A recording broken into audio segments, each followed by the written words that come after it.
সেনাবাহিনীর প্রধানকে টার্গেট করা হলো প্রথম, অথচ এই লোকটি কিন্তু শেখ হাসিনার সরকারকে পতনের জন্য যদি দায়ী করা হয় বড় ধরনের, তাকেই বলা যেতে পারে যে সেনাবাহিনীর ভূমিকায় এখানে মুখ্য ভূমিকা ছিল। কারণ আমরা যত অভ্যুত্থান দেখেছি, সেই 90 বলেন বা এর আগে বলেন, সমস্ত অভ্যুত্থানে সেনাবাহিনীর ছাড়া, কনসার্ন ছাড়া কোনো আন্দোলনই সফল হয়নি।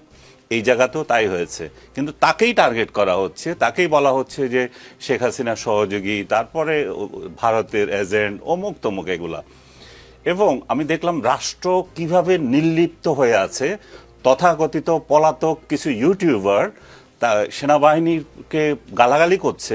সেনাবাহিনী কি উনি পার্সন? উনি কি মিস্টার ওয়াকার? শুধু সেনাবাহিনীর প্রধান তো শুধু ব্যক্তি না, এটা তো একটা ইনস্টিটিউশনের প্রধান। আপনি যখন একটা ইনস্টিটিউশনের প্রধানকে আক্রান্ত করেন, তাহলে সেটা পুরো প্রতিষ্ঠানের উপর যায়। আমাদের পুলিশ প্রশাসনকে ধ্বংস করে দেওয়া হয়েছে সেই 5 আগস্টের আগে থেকে পরে থেকে। তারপরে আমাদের আরেকটা যে মেরুদণ্ড আছে, যেখানে যেখানে মানুষ ভরসা করে, সেই জায়গাটাকে বারবার আঘাত করা হচ্ছে। এই বিদেশি অনুচররা বাংলাদেশকে কেন নত করতে চায়, সেটা হচ্ছে একটা বড় প্রশ্ন। এই প্রশ্নের হচ্ছে যে রাষ্ট্র এখানে কি করেছে। রাষ্ট্র কমপ্লিট নিশ্চুপ ছিল।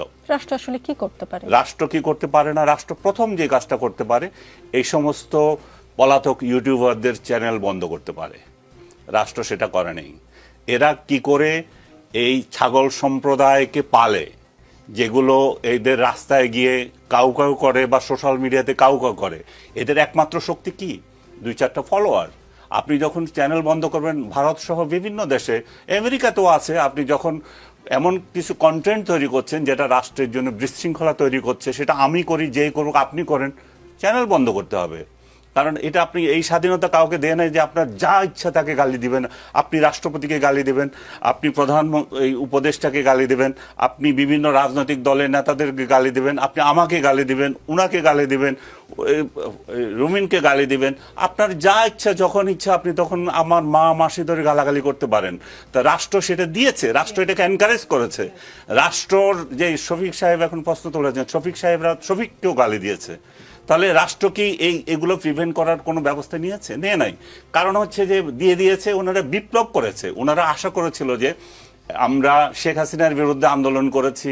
শেখ হাসিনার আন্দোলন কিসে? শেখ হাসিনার বিরুদ্ধে আন্দোলন তো করে নাই, বিষোদ্গার করেছে আর কিছু অপপ্রচার করেছে।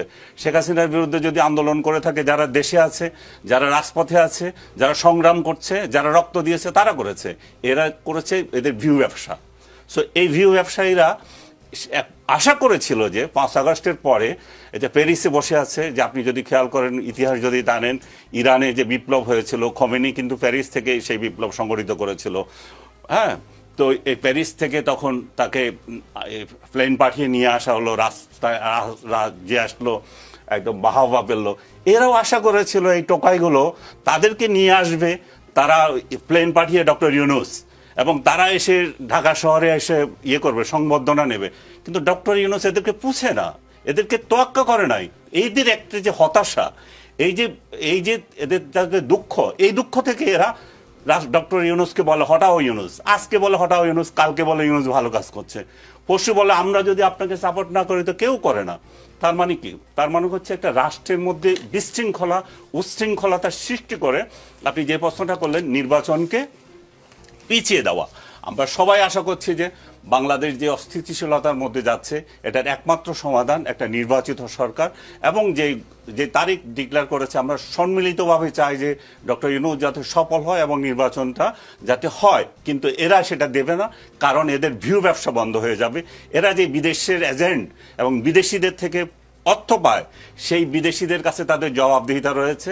এই দেশ যদি অস্থিতিশীল হয়, এই দেশের প্রতিষ্ঠানগুলো যদি ধ্বংস হয়, ইনক্লুডিং এই ডিজিএফআই, ইনক্লুডিং পুলিশের যে এজেন্সিগুলো, সব একটার পর একটা যদি ধ্বংস হয়, তাহলে এরা উর্দু শান্ত হবে এবং বাংলাদেশ এমন একটা মেরুদণ্ডহীন রাষ্ট্র হবে, যাতে আমরা ভারত, পাকিস্তান সহ আরো যারা, আমেরিকা, যারা যারা আছে, তাদের তাবেদার রাষ্ট্রে পরিণত হই। জি, সালামগীর হেফাজতে নেওয়া 15 সেনা কর্মকর্তার স্ট্যাটাস কি হবে জানতে চাইলে চিফ প্রসিকিউটর বলেন, আমাদের কাছে যেহেতু আনুষ্ঠানিকভাবে কেউ বলেনি যে তাদের আটক রাখা হয়েছে, তাই মিডিয়াতে যা এসেছে সেটিকে আমরা আমলে নিচ্ছি না। আমাদের যদি বলা হয় যে তাদের আটক রাখা হয়েছে, তাহলে অবশ্যই 24 ঘন্টার মধ্যে আদালতের কাছে আনতে হবে, এটাই বিধান। যেহেতু আমরা জানি না, সুতরাং এই বিষয়ে আমি কোনো মন্তব্য করতে চাই না। শনিবারের সংবাদ সম্মেলনে সেনাবাহিনীর adjutant general major general Mohammad Hakimuzzaman বলেন, তাদের বিষয়ে সামাজিক যোগাযোগ মাধ্যমে এবং টিভিতে স্ক্রল দেখে স্বপ্রণোদিত হয়ে আমরা তাদের হেফাজতে নেওয়ার উদ্যোগ নিয়েছি, মানে যাদের বিরুদ্ধে গ্রেফতারি পরোয়ানা ছিল। আজ পর্যন্ত আমাদের কাছে গ্রেফতারি পরোয়ানার কোনো কাগজ আসেনি, গতকালকে সংবাদ সম্মেলনে এটা বলেছে। মিডিয়ায় কি তাহলে এই দুই পক্ষের মধ্যে যোগাযোগের মাধ্যম? দুই পক্ষ মিডিয়াতে দেখেছে বলেছেন এবং সেই অনুযায়ী তারা অ্যাক্ট করেছেন, তাই তো বলা হচ্ছে বা বুঝতে হবে আমাদের। কিন্তু আমাদের এটুকু দেখতে হবে যে আইন তো আমরা আসলে অত জটিল অনেকগুলো বিষয় আমরা আসলে বুঝি না।